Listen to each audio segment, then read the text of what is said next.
எடு பணத்தை. என்ன எடுடா பணத்தை. சீக்கிரம். பணமா? ஆமா. இந்த எடுத்துட்டு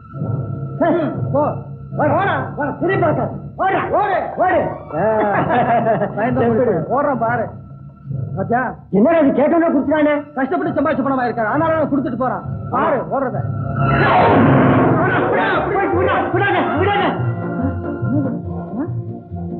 அண்ணன் நிச்சயம் கஷ்டப்பட்டு சம்பாதிச்ச பணம் தான். ஆமாண்டா, அதனாலதான் அவங்க போயிடுச்சு. சரி சரி வா போலாம். வாடா தம்பி வா. சபாஷ்டா தம்பி சபாஷ். வா போலாம்.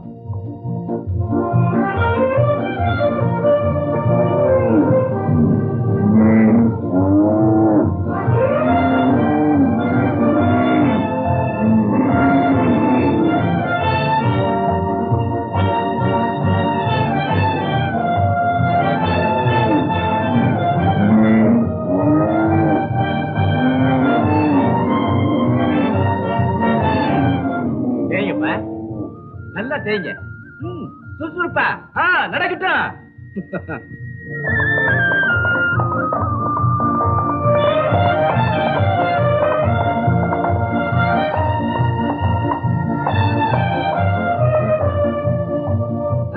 அண்ணா அண்ணா தம்பி வந்துட்டியாடா?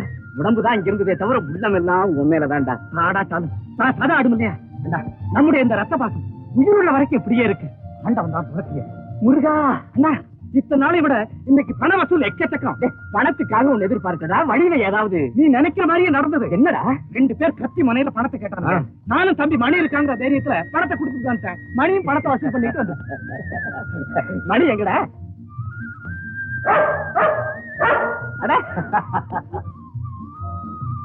பாத்தியா தம்பி, கண்ணுக்குட்டி ரொம்ப நல்லா இருக்கு. இந்த வருஷம் கண்ணுக்குட்டிக்கலாம ரொம்ப விசேஷம். வா தம்பி. சொன்னா கேட்க மாட்டேன். தேவையில்லை இருக்கு. விடாத மணி. சரி சரி நீ போடா மணி. கிட்ட போக கூடாது. என்னமா இருக்கு? பால் ஊத்துப்பா. பத்து மாட்டுல பால் குடிக்க போறேன். என்ன மாப்பிள்ள இது? உங்களோட பெரிய தொல்லையா போச்சு. மாப்பிள்ள ரொம்ப கோபமா போறாரு.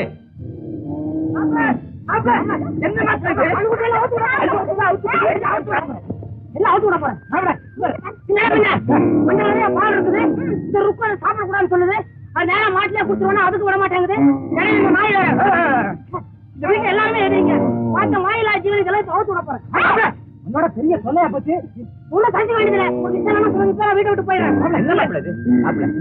அக்கா சாகரப்பு உன்னை என் கையில ஒப்படைச்சாங்க. உன்னை வளர்த்து ஆளாக்கி உன் அறப்பயிற்சிட்டு தீர்த்து என் ஒண்ணு அண்ணன் கல்யாணம் பண்ணி வச்சிருந்தோம். நாங்க தீர்மானம் பண்ணோம். பாவம் பொண்ணு அவளுக்கு உனக்கு கல்யாணம் செஞ்சு வச்சு நாங்க சந்தோஷப்படணும்னு நினைச்சோம். இப்போ சந்தோஷம் தானே. ஆனா இந்த அறப்பைத்தியம் சீராக இருக்கு. அறப்பைத்தியம் இல்ல, இந்த ஜென்மத்துல தீராது. பைத்தியம் பிடிச்சது. சண்டப்படாதீங்க சண்டப்படாது. பின்னால சுத்தி சுத்தி என் தலை சுத்தி பைத்தியம் குட்டி அவுத்து விட்டுருவேன். என்ன மாப்பிள்ள இதுக்கெல்லாம் கோச்சுக்கிட்டு? அது யாரு? நம்ம இருக்குதானே. உனக்கு முறை பொண்ணு நீ தானே கல்யாணம் பண்ணிக்க போற. அங்க சொல்லுங்க. என்னமா இருக்கு நடந்துக்கமா? அவர் தானே உனக்கு மாப்பிள்ள. பைத்தியம். அவளை அவசரப்படாத. என்ன இருந்தாலும் இவர்தான் மாப்பிள்ள, நீதான் பொண்ணு. உங்க 2 பேருக்கு கல்யாணம் நிச்சயம். 2 பேரும் சந்தோஷமா ஒத்துமையா அமுக்கமா. தம்பி வாப்பா, நம்ம போய் சீனி வச்சுருவோம். மண்டை போட்டுக்காதீங்க. மாப்பிள்ளைய மூஞ்சிய பாரு. ஒட்டட குச்சி. ஒட்டட குச்சியா? போறவங்களை தெரிவித்து சொல்லிட்டு போறான். இன்னும் சொல்லிட்டு போனாவா? இருக்கட்டும், என்கிட்ட வராம இருப்பா.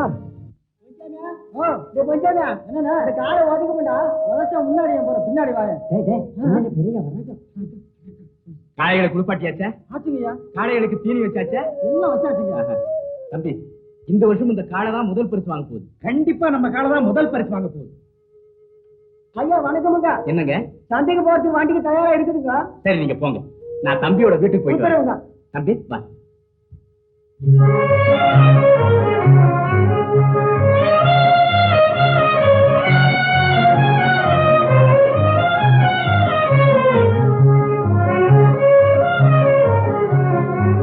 அப்பா, என்னைக்கும் போல இன்னைக்கும் நல்லபடியா வியாபாரம் நடக்கும். என்ன தம்பி, நாமே தான் சந்தைக்கு போயாகணுமா? ஏன் இப்படி கேக்குற? இல்ல, ஆயிரக்கணக்கான ஆட்கள் நம்ம பண்ணையில வேலை பார்க்கறாங்களே, அவங்கள யாரையாவது அனுப்புனாங்க? தம்பி, நீ சொல்றது தப்பு. இப்படித்தான் நிறைய பேர் நெத்தி வேர்வை நிலத்துல விழ பாடுபட்டு வசதி வந்ததும் சுகவாசியா மாறிடுறாங்க. அதனால பல பண்ணைகள் கட்டடிச்சு போச்சு. ஒண்ணு சொல்றேன், ஆயிரக்கணக்கானவங்க லட்சக்கணக்கானவங்க தான் இருக்கட்டுமே, உடையவன் செய்யாத வேலை ஒரு முழம் கட்டேன்னு அப்பா அடிக்கடி சொல்லுவாரே, அதை மறந்துட்டியா? தம்பி, இந்த படத்தை பாரு. நம்ம பண்ணைக்கு புதுசா வரவங்க இந்த படத்துல இருக்கிற ஜமீன்தார் தான் நம்ம அப்பா நினைப்பாங்க. ஆனா பக்கத்துல கை கட்டிக்கிட்டு நிக்கிறாரே, இவர்தான் நம்ம அப்பாங்கிறத சொன்னாதான் தெரியும். தம்பி, பண வசதி வந்த உடனே பழைய நிலைமைய மறைச்சிட்டு தன்னை ராஜவம்சம்னு சொல்லிக்கிட்டு இருக்கிற இந்த உலகத்துல தான் ஒரு ஜமீன்தார்கிட்ட கூலிக்காரனா இருக்கும்போது எடுத்துக்கிட்ட போட்டோ தான் இந்த வீட்டுல இருக்கணும்னு அப்பா சாகரப்ப சொன்னாரே, அது ஏன் தெரியுமா? தெரியும். என்னைக்காவது ஒரு நாள் இந்த மாதிரி உழைக்கிறத மறந்துட்டு ஆடம்பரமா இருக்க நினைக்கிற போது ஒரு காலத்துல அவர் இன்னொருத்தர்கிட்ட வேலை செஞ்சது நினைச்சு பார்த்தாலும் திருந்தட்டுமேனு தெரியாம சொல்லிட்டேன், என்ன மன்னிச்சிருங்க. பரவாயில்ல தம்பி, தோட்டத்துல எல்லாரும் நமக்காக காத்துட்டு இருப்பாங்க. கடையில வாழைக்காயெல்லாம் கொடுத்துட்டு மறுபடியும் வருவா? வேண்டாம் தம்பி, நேரா வீட்டுக்கு போயிடு. நான் வியாபாரத்தை முடிச்சுட்டு வீட்டுக்கு வந்துடுறேன். சரி,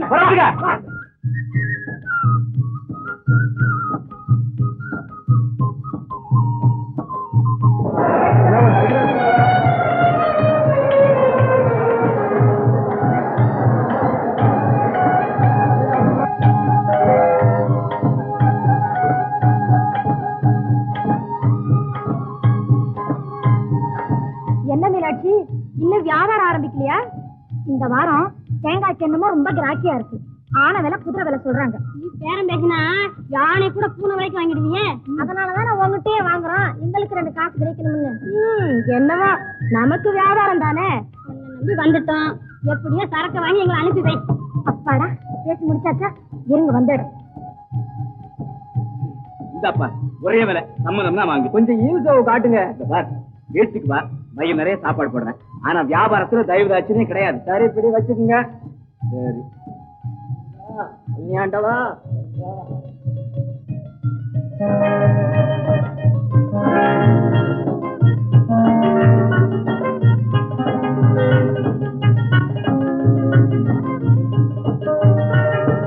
இந்த பொண்ணு என்ன வந்த பார்த்த புறத்த?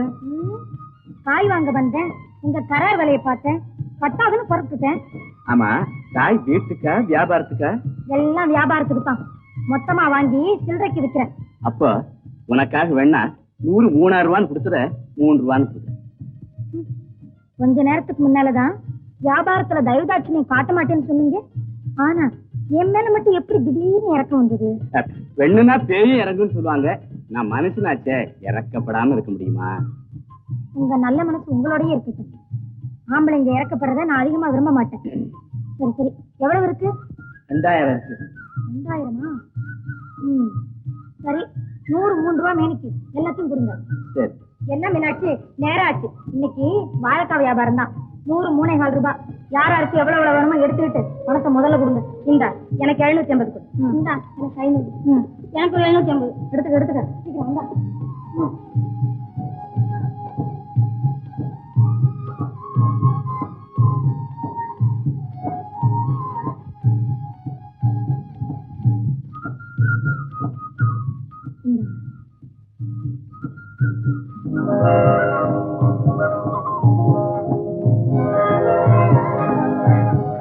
வரேங்க.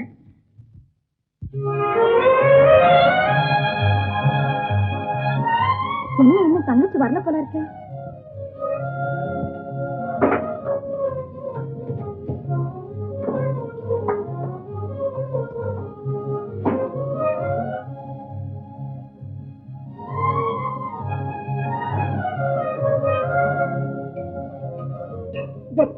வெற்றி முருகா, முதலா நான் ஆரம்பிச்ச வியாபாரத்தில் நல்ல லாபம் கிடைச்சது.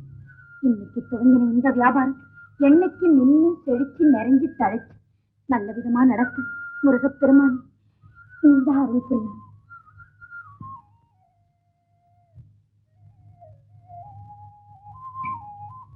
என்ன இன்னும் தங்கச்சியை காணும்?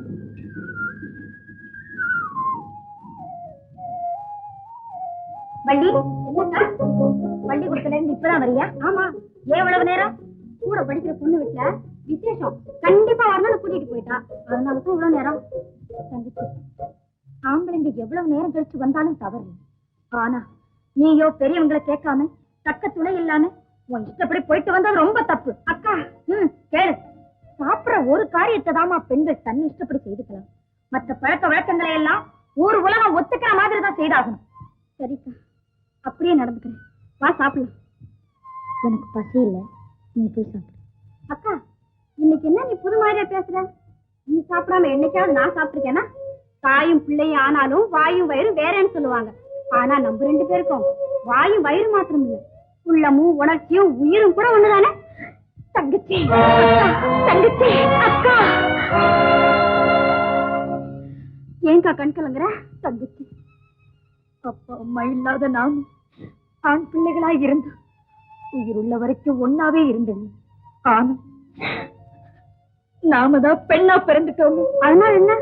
வீட்டுக்கு பெரியவன் நீ, பிறப்பிலே எனக்கு அக்காவா இருந்தாலும் வளர்க்கிற முறையில தாய் மாதிரி. நீ ஒருத்தரை கல்யாணம் செய்தா இந்த தாயோட எனக்கு ஒரு தந்தையும் கிடைப்பார். ஏய், வயசுல சின்னவளா இருந்தாலும் அறிவுல ரொம்ப பெரியவ. வா சாப்பிடலாம்.